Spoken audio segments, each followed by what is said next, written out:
Good morning. You can hear me? Yes. Okay, everything is good. Is the light fine for the time being? You would like it darker. Ampo, later on we will put this darker a little. Oh, there, he went upstairs to dim it further. This is better, right? All right. So good morning, everyone. And I would like to... You cannot hear me today? Okay, so what we will do is I can adjust the... This is better, of course. But what I will do is try to adjust this, make it a little longer. And of course, if necessary, can you hear me or not so well? Now it's better, right? And please, if you cannot hear me, let me know, because sometimes people are too polite to interrupt the lecturer, but please don't feel that way. It's very important that you see well and hear well in the lecture. That's why we are all here. So, I just wanted to mention that, well, first and foremost, before we forget, turn off the sound on our cell phones. I did that as I walked into the classroom. I had forgotten. But secondly, I wanted to mention that this morning I want to just look for a couple of minutes at Google Arts before we run out of time, because I want you to see the quality of detail that is found in the works on paper by Rembrandt. Today we are talking about Rembrandt as an artist working in diverse media on paper. And as a matter of fact, he does become the best known printmaker in 17th century Holland. He is certainly the most prolific one. And he is also certainly the most experimental one of the printmakers. Because when you talk about prints, old master prints at this time, 16th, 17th century, you have essentially the choice between an engraving and an etching. And the difference between an engraving and an etching is that in the engraving, the artist uses an engraver's burin or another finely sharpened tool, engraver's needle, to cut directly into a copper plate, the designs. And then, of course, those lines are filled in with ink. Then the excess of ink is brushed off from the plate, and then it runs through the press with paper, with wet paper on top of it. That's an engraving. In an etching, the artist does not cut into the copper plate itself. The artist actually puts a resinous kind of surface layer on top of the copper plate, covers the copper plate with a wax-like substance, then cuts lines into that cover of the copper plate, just enough to expose the metal underneath with an etcher's needle, and then he dips the plate in acid bath, and the acid cuts actually into the plate. So the artist doesn't have to apply a lot of pressure to create lines in an etching. Then he removes that resinous substance that had covered the plate after the plate had been eaten up by the acid. And then he applies ink and wipes it off and paper and runs it through the press. So as a result of that, I will just show you a typical 17th century engraving by somebody who was considered an extremely important engraver at the time. Before Rembrandt, Hendrik Holtzius, or Goltzius, as in English he's sometimes pronounced. This is 1592, so we are talking generation before Rembrandt, but the kind of tradition that Rembrandt grew up with. And this is one of the many truly masterful engravings by Goltzius, or Holtzius rather. This is a representation of Clio, one of his muses, a series of muses, Clio, the muse of history. Do you see how fine this engraving is? It's out of this world. Goltzius, next to Albrecht Dürer, is the single most accomplished of the old master engravers in the Dutch tradition. But he is not famous as the German Dürer before him, but he truly, truly tried to compete with the German Albrecht Dürer and to exceed what Dürer had accomplished in engraving. Look at the lines in Goltzius's engraving. Incredible. And when you cut into the plate as an engraver, what happens naturally, you see, is that as you press into the plate, it starts from a very fine tip, the line, then it sort of becomes wider and then tapers off again. So swelling and tapering of the lines. Engravers' lines are never completely uniform because they start from a very fine tip. As they go deeper into the plate, they become wider with the burin, and then as they exit the plate, they become very fine again. So this is a masterpiece. This is your typical Goltzius approach to printmaking. And of course, when you do an engraving, and I can show you many others by Goltzius if you're interested, but he was a fantastic, well, anyway, he could sometimes get carried away. This is his famous Hercules. When basically Goltzius tried to compete with Michelangelo and be Michelangelo for Holland. I mean, look at that. But grotesque.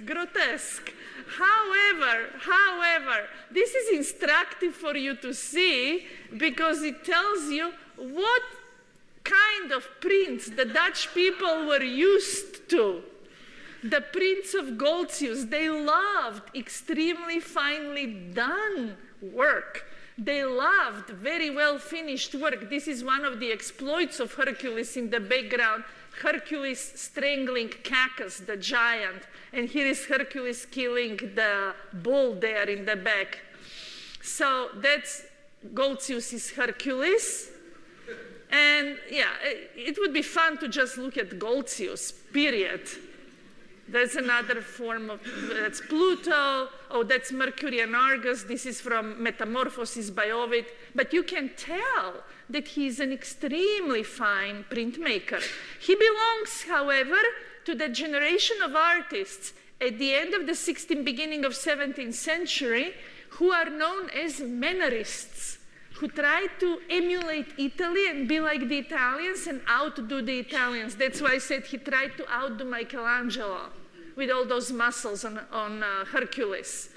But those Mannerists are very important in terms of introducing an awareness in Holland about this artistic sophistication imported from elsewhere.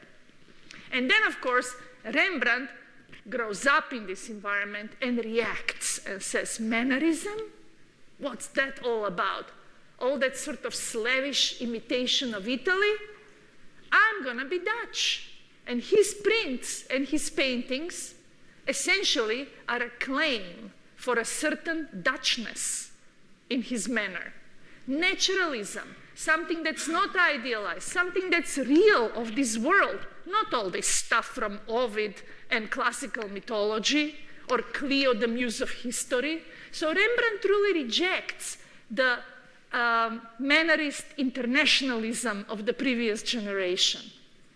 But printmaking in general in Northern Europe had a long tradition, and just wanted to show you one print by Albrecht Dürer, one of the masterpieces from 1514, Saint Jerome in his study. Take a look at that, including the signature of Dürer here on the floor. Jerome with his lion in his study. You can only appreciate this when it is highly magnified. This is unbelievable. This is what Goltzius tried to compete with around 1600. Dürer had done this in Germany in 1514. And of course, all this fashion for printmaking in Northern Europe was deeply connected with the book publishing and Gutenberg. And the growth of middle class, prosperous middle class, that wanted to have works of art at home, but they were not necessarily the Italian patricians, owners of great villas. They had their little houses in Nuremberg, well, beautiful houses in Nuremberg, and they would like to have works of art for those houses and albums of prints. But look at that. That is absolutely magnificent. There are no words to describe the level of detail that Dürer brings into the study of Saint Jerome. Look at the reflection of light and what happens on that wall as the light is reflected. He even captures the various circles of light here. It's unbelievable, right? So this is the canon. This is what somebody like Goltzius responds to, and this is what ultimately somebody like Rembrandt responds to.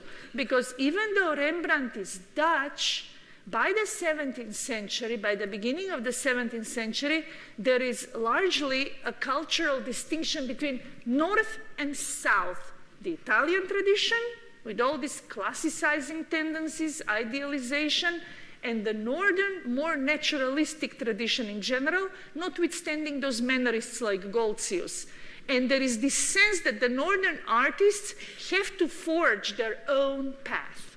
But now, when you look at these wonderful engravings by artists like Dürer and Goltzius, and you move to something like the Three Trees by Rembrandt from 1643, we like this, but it is extremely different. It inhabits a different universe.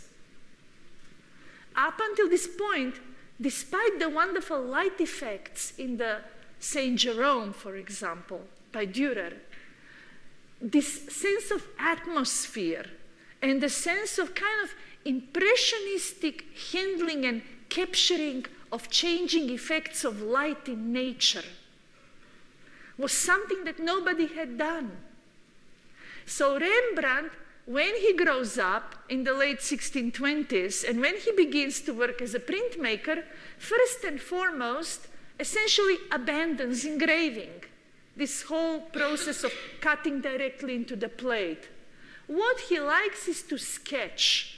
This man doesn't like fully finished drawings. He likes to go around and make sketches. And he probably went en plein air around Amsterdam and made lots of little sketches.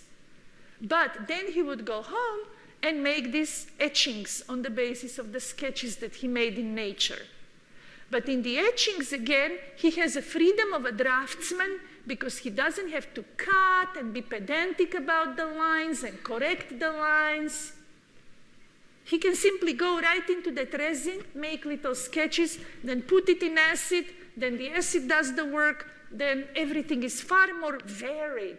And the quality of lines can be so diverse here within the image. And also you can accomplish in etching even more of that tonality of the image. So even without color, it feels more tonally rich.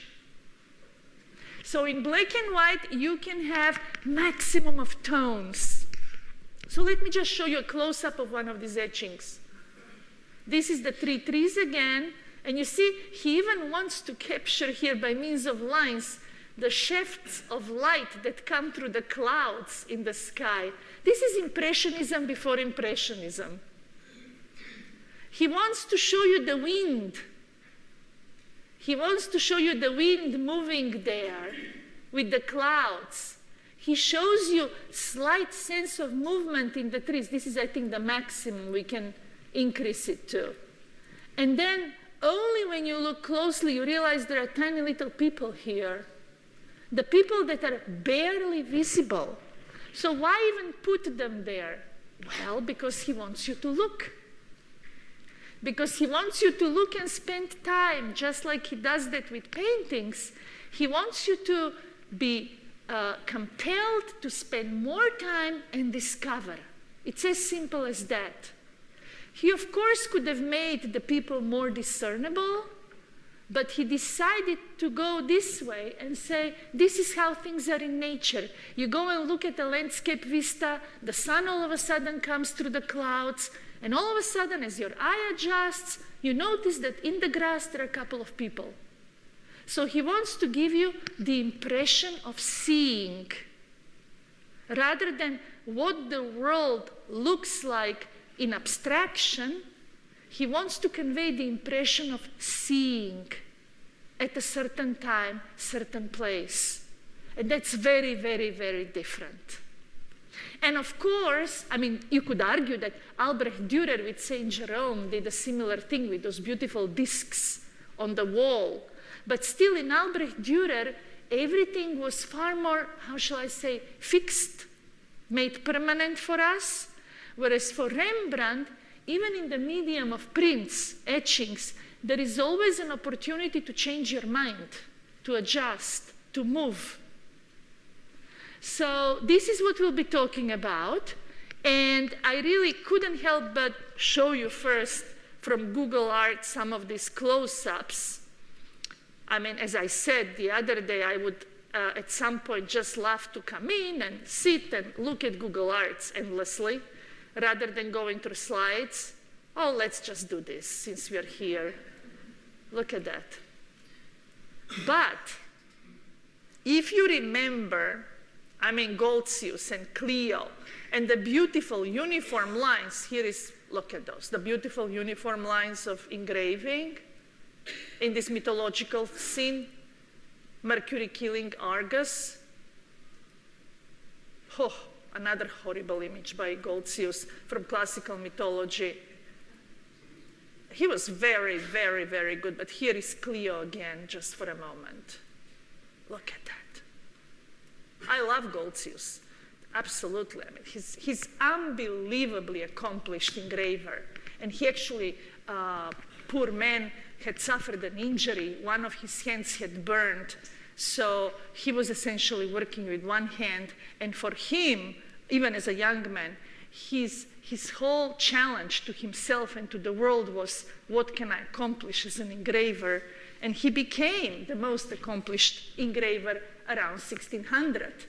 So look at the wonderfully crisp, fine, controlled lines and this incredibly well-finished print, and yet artificial, ultimately, correct?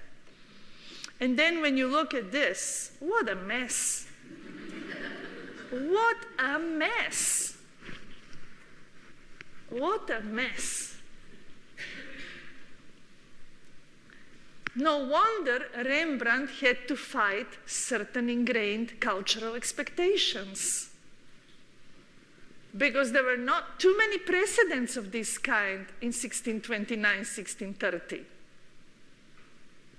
Even etchers who existed before Rembrandt were more careful, more pedantic, more controlled, more finished. But here we go with this guy who, again, like in that self-portrait I showed you, shows half of his head in shadow, leaves all these marks on the page that make no sense, has dramatic shifts between light and shadow, but everything seems eccentrically unfinished or half-finished. That's how he thinks. And he is essentially somebody who is responding to light and telling you that light is everything in a creation of work of art. Light makes the world visible, and you just have to guide yourself according to what the world allows you to see at a given moment, what the light allows you to comprehend at a given moment. So let's now go to the PowerPoint and look at a series of prints, works on paper, and I'm just going to go here very quickly to do something. We have to adjust the display so that we can see everything properly. Okay, and now I believe I can start from the beginning. Yeah, there we go. Rembrandt on paper. And of course, I brought back Saskia from 1633, just for you to remember, because even here, where he is working with that needle, as a draftsman on a prepared parchment in silver point or metal point. Even here, it feels like a very free sketch, even in this very fine portrait of his bride. He is not creating a finished work of art, but something far more impressionistic.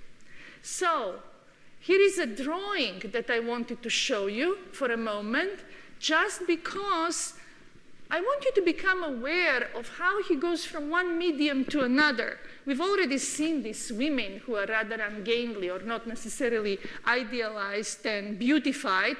You remember the one sitting on the rock? There is a version of that.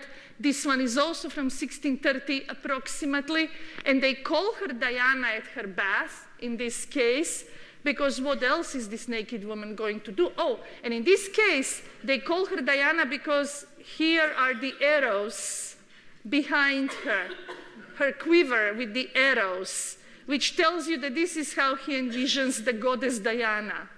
And then, of course, he takes that drawing, which is very loose, it's charcoal, and he turns that drawing into an engraving in combination with etching. And this is also something that Rembrandt does. Early on in his career, he will sometimes start working on the plate, and then he will decide to change it and make it into an etching, or occasionally he will do an etching and then he will do something called dry point.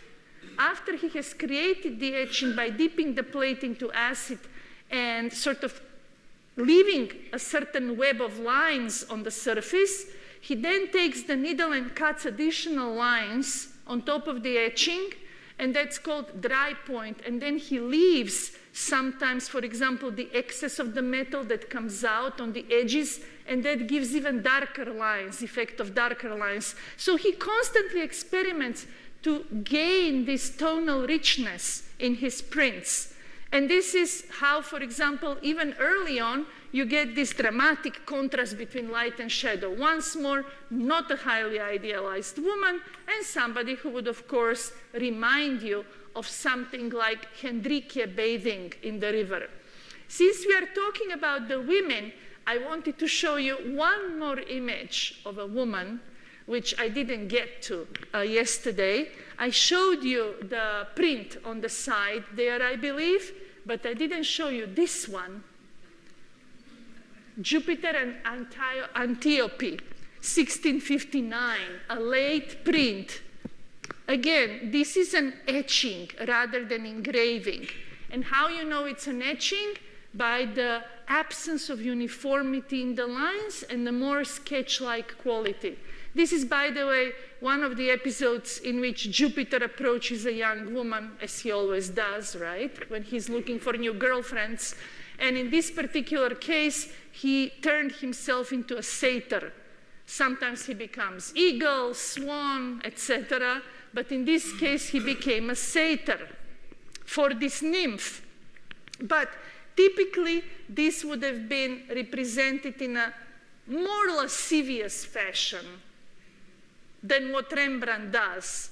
And even though you have a nude female body displayed to us completely, once more, even in such a conventionally lascivious scene, Italians would have done all kinds of things with this image, and some Dutch like Holtzius. But what Rembrandt does is gives this woman a sense of dignity, and I would even claim innocence as she lies down there. And even this satyr is thinking twice about whether he should approach her or not. But he may be saying, maybe I'm not quite right to be doing this. But she does feel like an innocent young girl here. And she's certainly not super idealized once more. And what I love in this particular print is how he puts his signature and date right there. Rembrandt, 1659. I'll show you with a pointer. Right? 1659. On the edge of the bedding. And how beautifully Rembrandt, the letters flow into the embroidery here on the edge. In another little example of visual wit, how he embroiders with his name and then the embroidery on the bedding itself. He's part of that story. It's wonderful. So in the etchings, more often than not, or almost invariably, he will put his name and he will sign and date. That's because etchings are multiples. That's because they can be bought by many, many people rather than a specific patron who knows this is Rembrandt and for whom something was painted like a portrait. And of course, he wants to make himself well known. So he did become extremely well known already by 1630 when he began selling in Amsterdam, sending works from Leiden, and then by the time he moved there, there were already many, many etchings with his name attached. So to go back to our Saskia and the beginnings, 1633 when he settles in Amsterdam, I also wanted to mention that what I find really moving in this case is the inscription. And the inscription amplifies the entire intent here, because what he's trying to tell us is, this is the goal of my image. I take a very fine medium, silver point, metal point, something that was used throughout Northern Renaissance in particular for very fine drawings. I want to record my bride, and I want to tell you, on this day, this is what she looked like. I want to keep that day. So there is something very moving and very modern about the idea of putting even the day here for this private piece. The third day after we were engaged, 21 years old. I'm not going to say Rembrandt is the first one to do this. Actually, one of the first persons in the Northern tradition who does this is Albrecht Dürer. He will tend to write his name and dates and even specific days when he created something. He's a fascinating artist to spend some time with as well. We tend to forget how amazing he is. But I wanted to go back to Saskia because I want to show you a range of images of this lady as he drew her. So this is the first one, or the most idealized one. This is another one, Saskia looking out of a window. Again, you remember I showed you yesterday Henrike standing at the door with the semi-hidden ring. The woman at the window is supposed to be sort of this Renaissance metaphor for seduction, a lady appearing at the window, Romeo and Juliet, right? Sending signals to the beloved. So there she is seductively at the window, and yet you have this kind of melancholy pose. You have her head resting on her hand and the elbow there, and whenever you see in the Renaissance that pose, it sort of suggests not sadness, but some kind of thoughtfulness, wistfulness, melancholia. So there is Saskia at the window, and then Saskia in bed, also from the 1630s. Many of these drawings are not dated. The prints are dated, the drawings are not. Because the drawings are really working material. As I said, he goes around with his notebooks and sketches, whether it is in charcoal or brown ink. He's very fond of brown ink, pen and ink.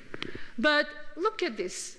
Once more, you're not going to call this a fine work of art, and it is not intended to be something that he sells.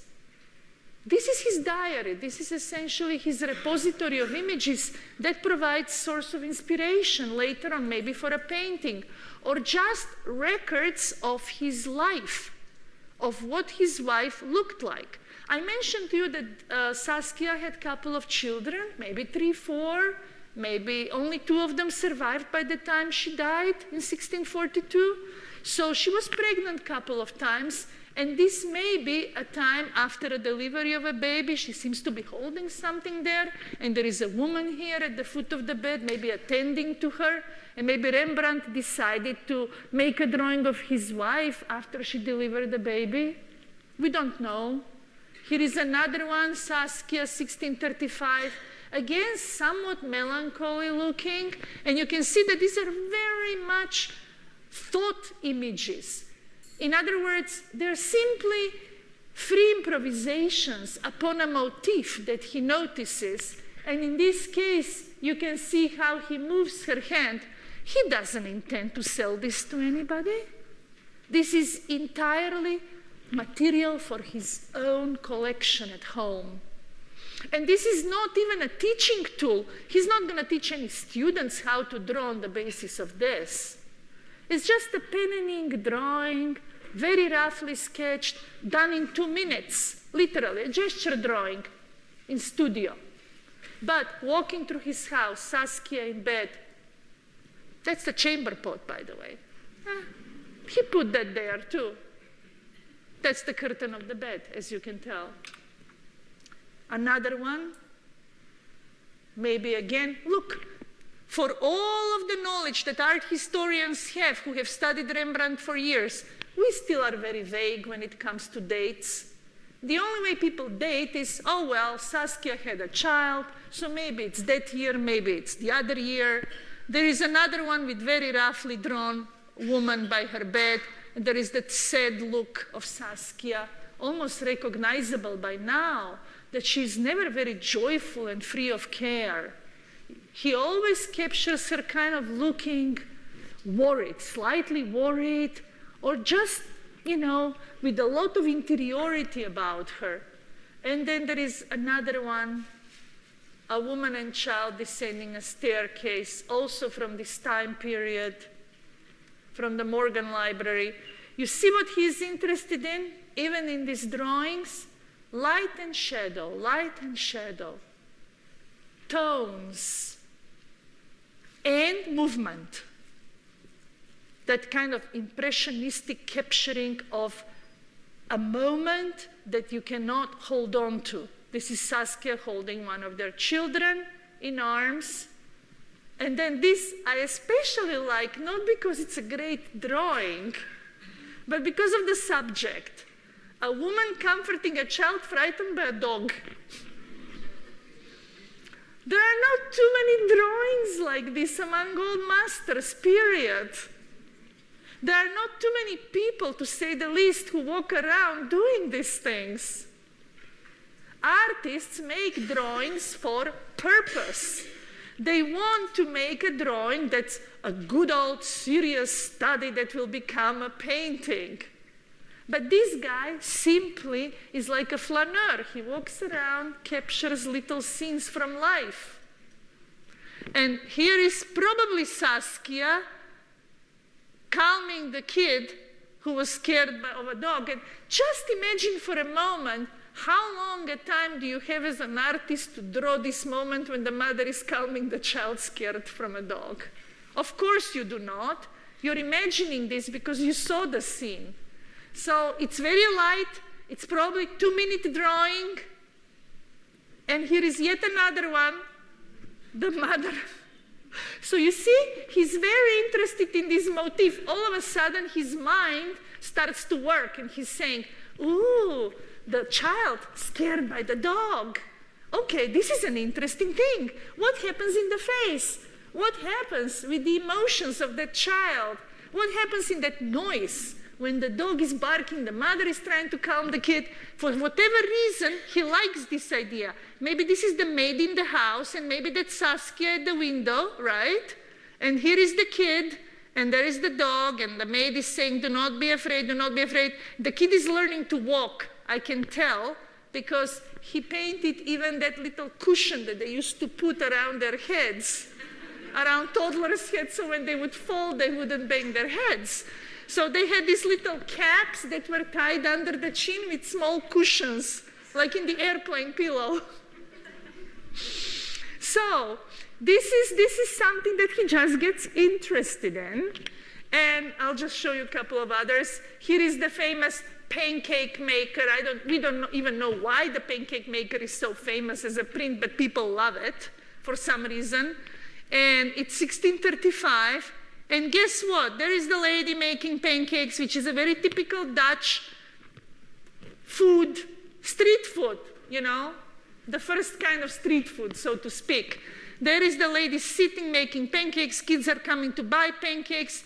It's a scene from life, unmediated, captured instantaneously, something that happens in front of your eyes, a genre scene, novelistic.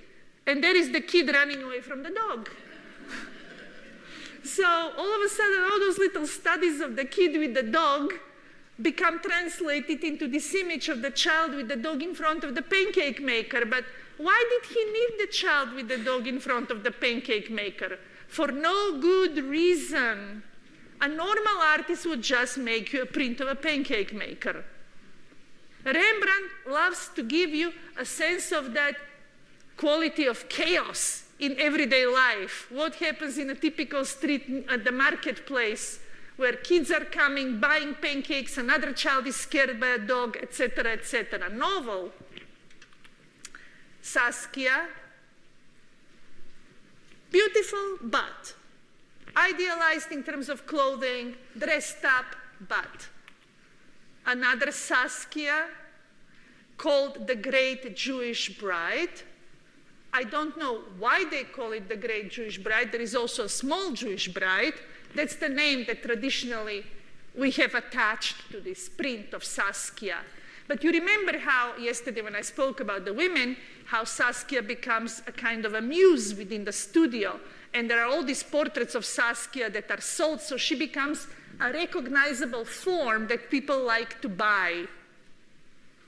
And in the Renaissance, there were many private collections where the male collectors, obviously, would have a gallery of beauties. They would be buying beautiful women for their private collections, a whole gallery, especially in Italy, but also in Northern Europe. But this is a very untypical one, of course, if she's from the gallery of beauties. And she's called Jewish Bride only because she has this very long, loose hair that makes her non-Dutch, gives her a vaguely antique, oriental, or simply an other quality, that she looks like an other. And also her attire looks orientalized. And one more thing that why they call her Jewish Bride is because she's holding a scroll. And scrolls typically are associated with Old Testament, with Jewish law. So somehow this image has come down to us known as the Jewish Bride. But it is actually a historiated portrait of Saskia. But then while he can do, this is probably for sale. This is very well done, as you can tell. At the same time, what is this? Why make this? This is not a drawing, it's a print. It's an etching. If it were drawing, I would kind of understand it, because this is probably one of those etchings that certainly didn't exist in many copies and where he did not sign and date it. But this is done on a plate. And sometimes what Rembrandt would do in order to save on materials would be that he would take a plate that he already created an etching on, and then of course plate is expensive.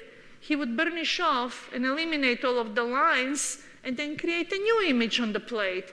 So this one may be an example of an experimental print, and he generated a couple of copies, and then he used the plate for something else, but he never got to the stage of signing and dating in this case. He even went so far that he took an original plate by another artist at one point, Adam Alzheimer, who had died in Rome, a northern German artist who was very famous also as a good printmaker, and he kind of modified Alzheimer's plate. He sort of burnished off some of the lines, he smoothed out the surface, and then added some figures and changed the plate People said, how could he do that to Alzheimer's plate? He got hold of the plate itself after the death of the artist. It reminds me of a very famous story told about Robert Rauschenberg.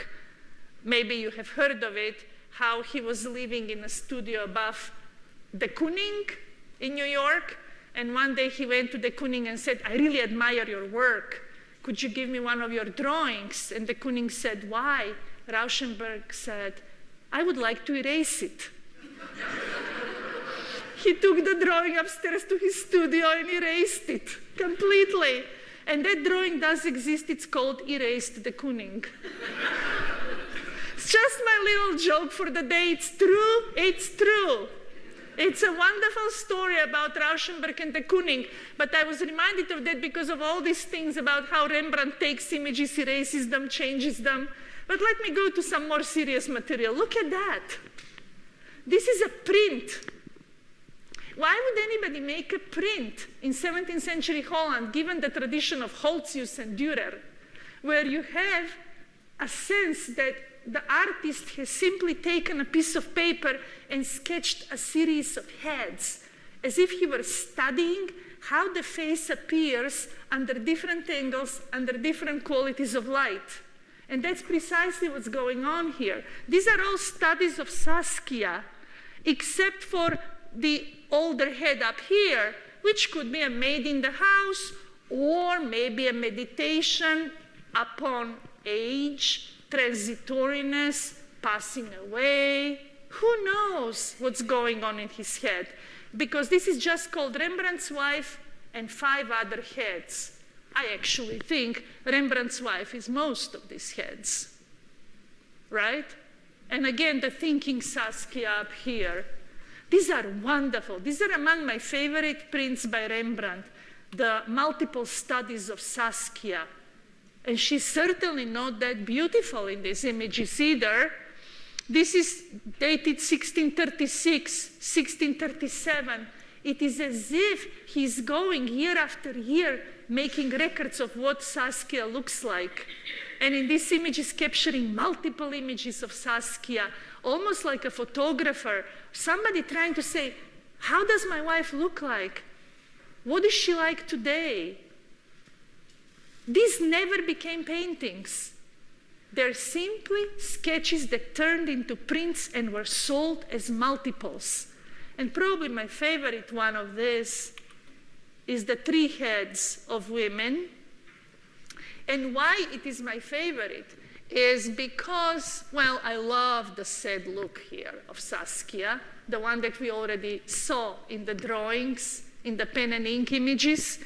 But I also love the fact that what he's telling is, look, I can do finished prints if I wanted to. I could be almost like those older artists like Holtzius with that very delicate and strong cross-hatching and very disciplined kind of marks. And then I can do very sensitive impressionistic prints like up here. And then I can leave you with this. So this is a print that is a demonstration piece of his skill as an artist, but also his willingness to experiment, and essentially his claim that a work of art is finished when he considers it finished. He develops this whole idea of non finito. He doesn't write ever anything. There isn't a single letter by Rembrandt. There isn't a single piece of art theoretical writing by Rembrandt, any ideas about what he's thinking, how does he look at art and life? Nothing. But I think that these are extremely telling images, the prints, where he essentially creates an image that will be sold to people and where he definitely tells you it is finished because I feel it is finished right now. And by the way, you know who of the modern printmakers loved Rembrandt? Well, in the 19th century, Degas, he was extremely influenced by Rembrandt's etchings. And who else? Whistler. Whistler loved this non finito in Rembrandt, the sketchiness, the nervous line, all of that. the freedom, the impressionistic quality of Rembrandt. Let me just show you a couple of other studies of nature. I mentioned to you that he loves going out and just drawing, pen and ink. He probably did go and draw this outside, the pen and ink studies. You see, for an artist who left us hardly any landscape paintings, there is a rather large number of pen and ink drawings of nature. So it's not that he wasn't interested in nature. He was very, very interested in light. But it didn't interest him in terms of storytelling as a finished painting. Because profoundly, Rembrandt is a storyteller, and Rembrandt is a painter of people. He doesn't care too much about trees and sky, the way Jacob van Ruysdael or other great landscape painters do in 17th century. But these are quite lovely, quite sensitively rendered, again, very tonally rich. And this is a rather interesting example of an etching, landscape etching. And you might say, so what? It's obviously very sketchy. It's obviously very free, rather unfinished.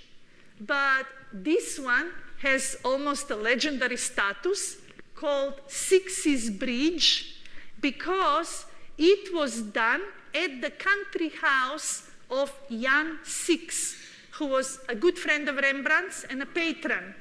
This is Jan Six himself, the portrait of Jan Six from 1647. And as you can tell, in this portrait of Jan Six, my God, does he finish it.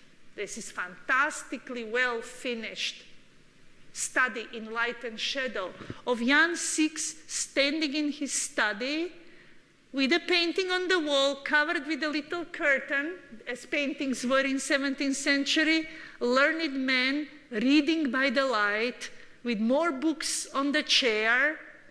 And this was a kind of print that Jan Six would have commissioned from Rembrandt in order to send to friends. He was a prominent man, and he had a lot of humanist friends. And humanists at this time, let's say he knew people in The Hague, he knew people in Utrecht, in Delft, or in Paris, for all I know, and they would exchange portraits. And those were friendship portraits. If I cannot see you and talk to you, at least I can look at your image and contemplate the way you think or what you're reading. So this is a typical friendship portrait, I would say, intended for Jan Six's familiars. But it's also a beautifully finished etching by Rembrandt. And then this is Six's Bridge. The anecdote is that Rembrandt went to visit Six one weekend in the country house, and they were sitting there, and apparently they wanted to have breakfast or lunch, and they realized there was no butter, and Jan Six sent his servant to the village to fetch some butter, and Rembrandt said, I'm going to make a work of art while your servant is away bringing us butter. And this is the story, that this is when he made Jan Six's Bridge. I mean, it's an anecdote. We do not know whether it's true. But the point is the idea itself, which is that this is very quickly executed work, that it took less time to make the work than for the servant to fetch butter. So that's the trope, that's the notion here that's being promoted about Rembrandt. Let me just show you a couple of other images before I run out of time, because one other thing which is interesting about Rembrandt is that in a number of drawings, you see his fascination with rarities, with collectibles. He wasn't a super wealthy man ever, but he did become very prosperous around 1635, 1640, and he did have a collection at home of all kinds of objects, almost like a Kunstkammer, Wunderkammer, clothing, armor, jewelry, and then he used that for props. He also was very fascinated, as Sandrart, one of his biographers, says, by every kind of exotic object. So he would draw things, and these are some birds of paradise This is an elephant with some spectators in the background. Why did he need the spectators? Because he's no longer doing the rhinoceros by Dürer. He's not just giving you a sense of what this specimen of a rare beast looks like. He wants to tell you what's the relationship to human beings in terms of size, and he also wants to provide you with a certain context, an elephant in a street. But then he would also create some marvelous images, such as the shell. You remember the shell from 1650. It's the only shell that Rembrandt ever etched or made. It's the only still life that he ever made, if you can call it still life. The only time when he took a single object and made it into a print to be sold, and so refined and so detailed. And of course, the idea of the shell is that shells in 17th century Holland, since they traveled everywhere, were also among the collectible rarities.